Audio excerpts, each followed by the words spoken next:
Shalom saudara, ada pertanyaan, apakah Musa menubuatkan tentang kedatangan Yesus Kristus ke dunia ini dan memerintahkan agar bangsa Israel dan kita untuk percaya pada Yesus Kristus? Untuk menjawab pertanyaan itu, maka yang menjadi topik renungan kita pada video ini adalah Yesus Kristus dalam nasihat terakhir Musa. Teks renungan kita diambil dari Ulangan 30 ayat 15 sampai dengan ayat 20. Ulangan 30 ayat 15 sampai dengan ayat 20. Saya akan membacakannya bagi saudara dari Alkitab LAI terjemahan baru 2. Ulangan 30 ayat 15 sampai dengan ayat 20. Lihatlah, aku memperhadapkan kepadamu pada hari ini kehidupan dan kesejahteraan, kematian dan kecelakaan. Sebab pada hari ini aku memerintahkan kepadamu untuk mengasihi Tuhan Allahmu dengan hidup menurut jalannya dan berpegang pada perintah, ketetapan, dan peraturannya. Dengan demikian, kamu akan hidup, bertambah banyak, dan diberkati oleh Tuhan Allahmu di negeri kemana kamu masuk untuk mendudukinya. Tetapi jika hatimu berpaling dan kamu tidak mau mendengar, bahkan kamu disesatkan untuk sujud menyembah kepada ilah-ilah lain dan beribadah kepadanya, maka aku memberitahukan kepadamu pada hari ini bahwa kamu pasti akan binasa. Kamu tidak akan hidup lama di tanah yang akan kamu duduki setelah menyeberangi sungai Yordan. Aku memanggil langit dan bumi menjadi saksi terhadap kamu pada hari ini. Kuperhadapkan kepadamu kehidupan dan kematian, berkat dan kutuk. Pilihlah kehidupan, supaya kamu hidup, baik kamu maupun keturunanmu, dengan mengasihi Tuhan Allahmu, mendengarkan suaranya dan berpaut padanya, sebab dialah hidupmu dan yang membuat kamu lama tinggal di tanah yang dijanjikan Tuhan dengan sumpah kepada Abraham, Ishak dan Yakub, nenek moyangmu, untuk diberikan kepada mereka. Demikian pembacaan firman Tuhan. Apa konteks dari teks renungan kita?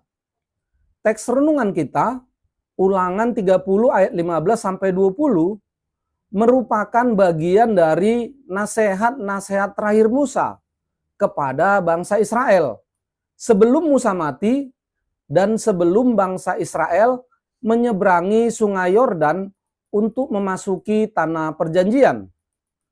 Ada banyak yang dinasihatkan Musa kepada bangsa Israel pada saat itu. Oleh karena itu, teks renungan kita, Ulangan 30 ayat 15 sampai dengan ayat 20, harus kita lihat juga dalam kaitannya dengan nasihat-nasihat Musa pada pasal-pasal sebelumnya. Mengenai outline teks.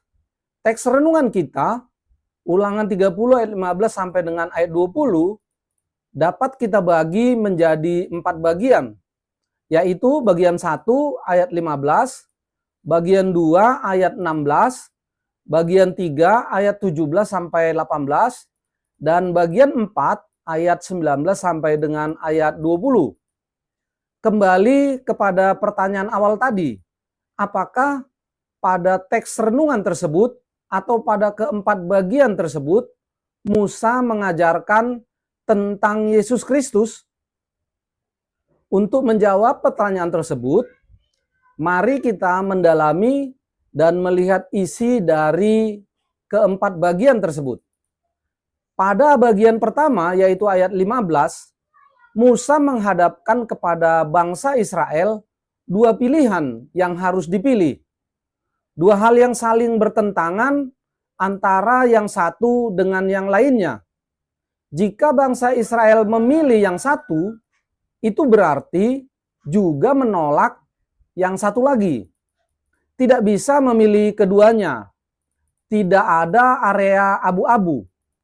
2 hal yang diperhadapkan Musa untuk dipilih oleh bangsa Israel itu adalah kehidupan dan kesejahteraan versus kematian dan kecelakaan. Yang mana yang harus dipilih? Mengapa Musa menghadapkan dua hal ini kepada bangsa Israel? Apa sebenarnya isi dari kedua hal ini? Untuk menjawab pertanyaan tersebut, kita perlu melihat pada teks-teks sebelumnya. Mengapa perjanjian antara Allah dengan bangsa Israel diperbarui? Pada teks sebelumnya, yaitu pasal 29, dinyatakan bahwa Allah memperbarui perjanjiannya dengan bangsa Israel. Perjanjian yang pertama yang dibuat Allah dengan bangsa Israel yang diwakili oleh Musa di Gunung Horeb diperbarui oleh Allah. Perjanjian yang pertama ini diperbarui atau dilengkapi dengan perjanjian yang kedua, di mana bangsa Israel juga diwakili oleh Musa. Mengapakah perjanjian antara Allah dengan bangsa Israel ini diperbarui? Yaitu pertama, perjanjian yang pertama yang dibuat Allah dengan bangsa Israel yang diwakili oleh Musa di Gunung Horeb adalah sebuah perjanjian yang sifatnya sementara, menunggu sampai pada janji yang sebenarnya digenapi oleh Allah. Inti dari janji Allah adalah anugerah keselamatan yang akan diberikan melalui diri Mesias yang diutus Allah.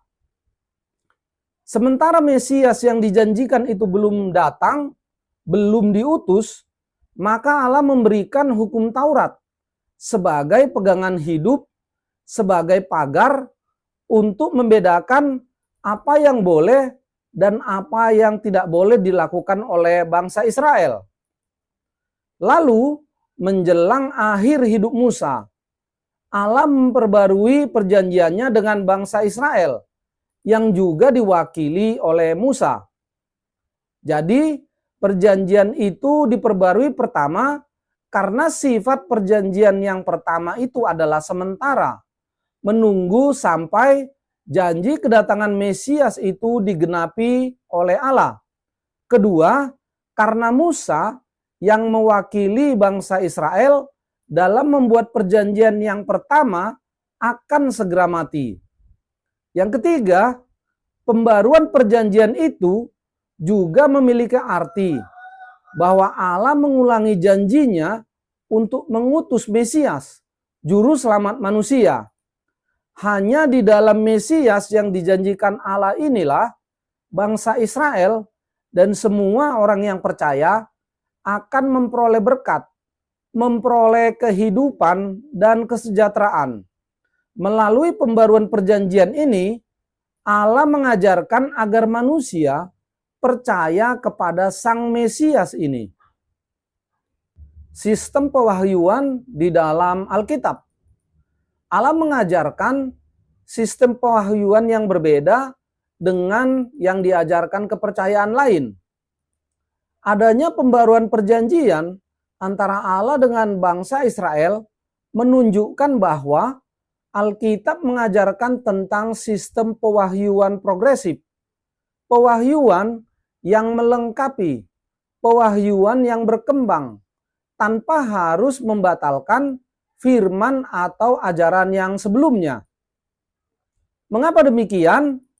Yaitu karena Sang Firman Allah belum berinkarnasi menjadi manusia, sementara berita tentang kedatangannya sudah dibuatkan atau dijanjikan oleh Allah. Sistem pewahyuan progresif ini berbeda dengan sistem pewahyuan mekanik yang diajarkan oleh kepercayaan yang lain. Pada pewahyuan mekanik diajarkan akan adanya seorang mailman atau seorang pembawa pesan yang datang dan pergi bolak-balik surga dan bumi untuk membawa firman Allah bagi manusia. Alkitab tidak mengenal model pewahyuan yang mekanik ini. Apa isi dari perjanjian Allah dengan bangsa Israel? Perjanjian yang pertama yang dibuat di Gunung Horeb diperbarui dengan perjanjian yang kedua yang dibuat di tanah Moab sebelum bangsa Israel menyeberangi Sungai Yordan masuk ke tanah perjanjian. Rasul Paulus di dalam Roma 10 ayat 6 sampai dengan ayat 8 mengajarkan bahwa isi dari perjanjian yang pertama adalah keselamatan karena perbuatan. Keselamatan karena melakukan hukum Taurat. Kemudian isi dari perjanjian yang diperbarui adalah keselamatan melalui iman kepada Allah. Keselamatan melalui iman kepada Sang Firman yang tinggal di hati bangsa Israel dan di hati semua orang yang percaya. Ulangan 30 ayat 14. Pada perjanjian kedua ini ada dua hal yang penting, yaitu iman dan Allah atau Sang Firman Allah. Jadi pada Ulangan 30 ayat 11 sampai dengan ayat 14, Musa mengajarkan agar bangsa Israel hidup di dalam iman. Keselamatan melalui iman, bukan keselamatan melalui perbuatan atau melakukan hukum Taurat. Itulah isi dari pembaruan perjanjian itu.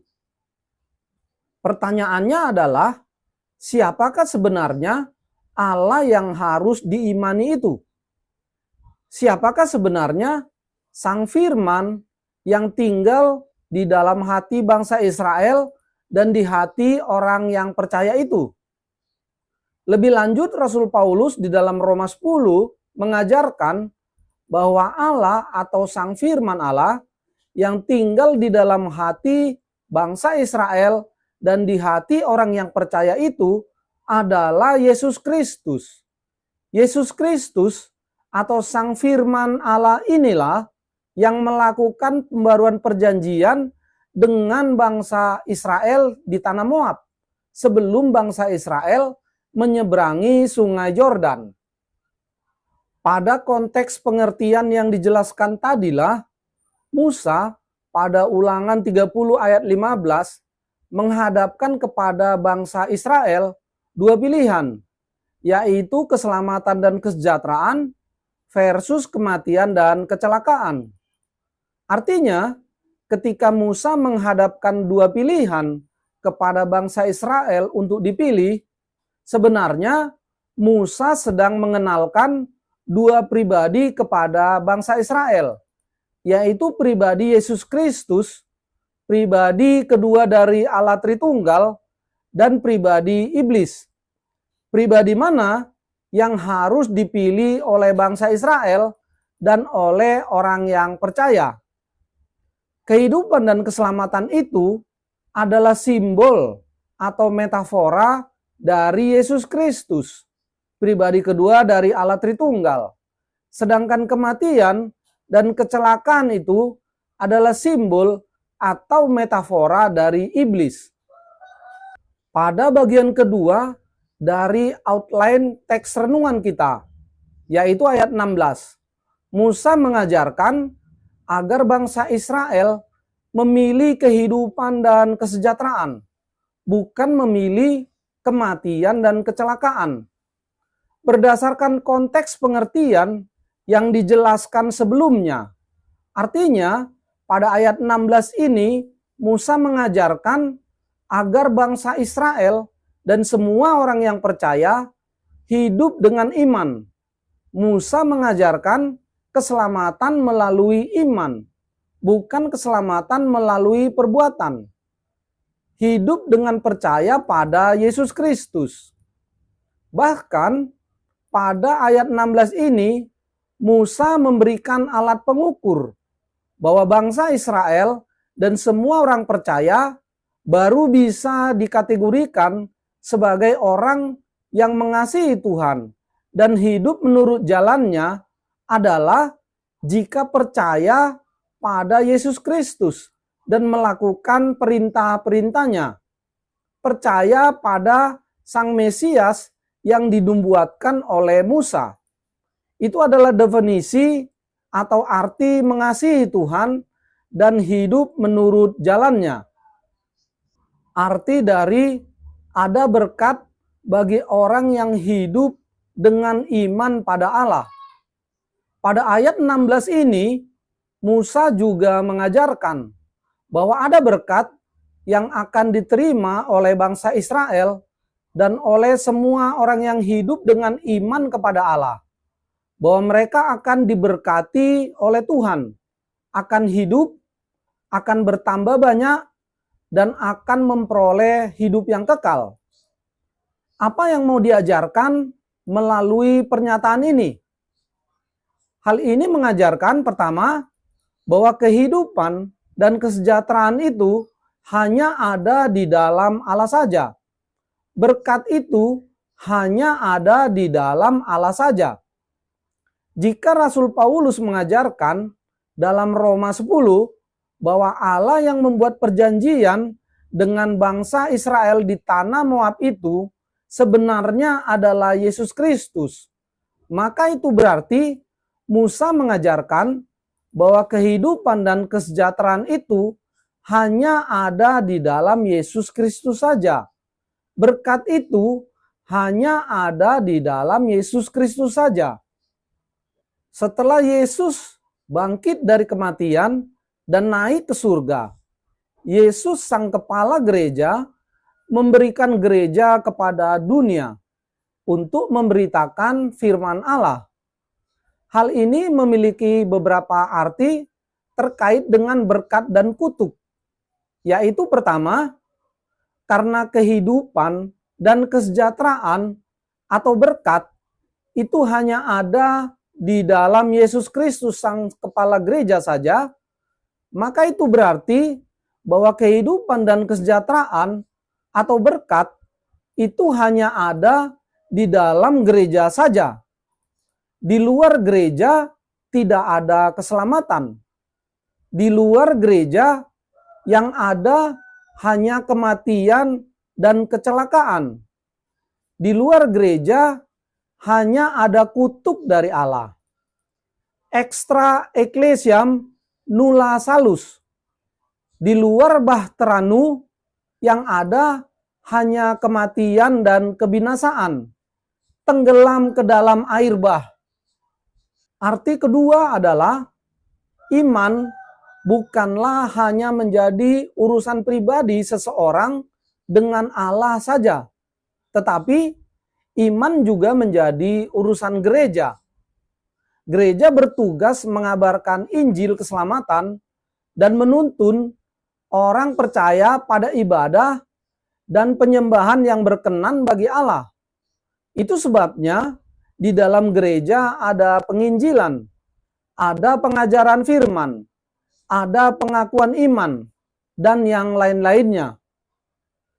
Arti kedua dari ada berkat bagi orang yang hidup dengan iman pada Allah adalah Musa mengajarkan bahwa di dalam kehidupan ini hanya ada dua pilihan saja, yaitu kehidupan dan kesejahteraan versus kematian dan kecelakaan.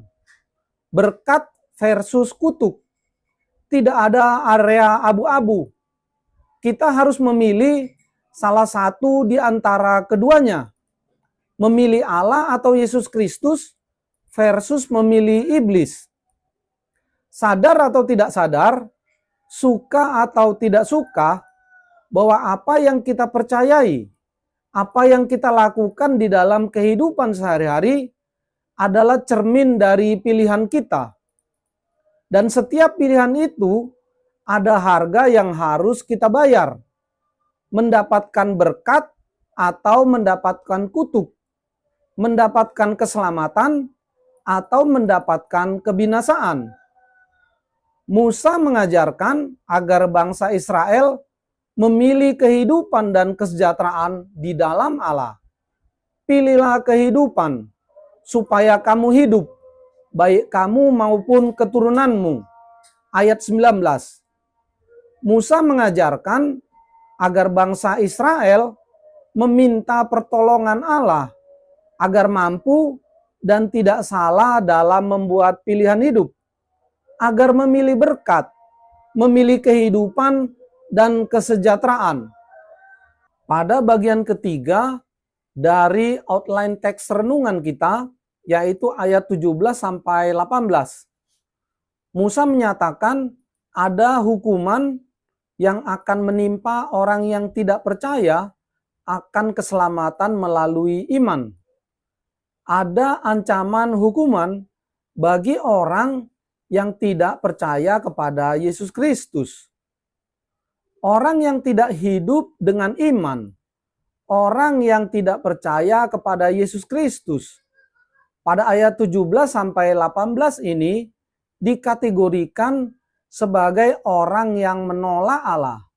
Dikategorikan sebagai orang yang beribadah kepada ilah-ilah lain.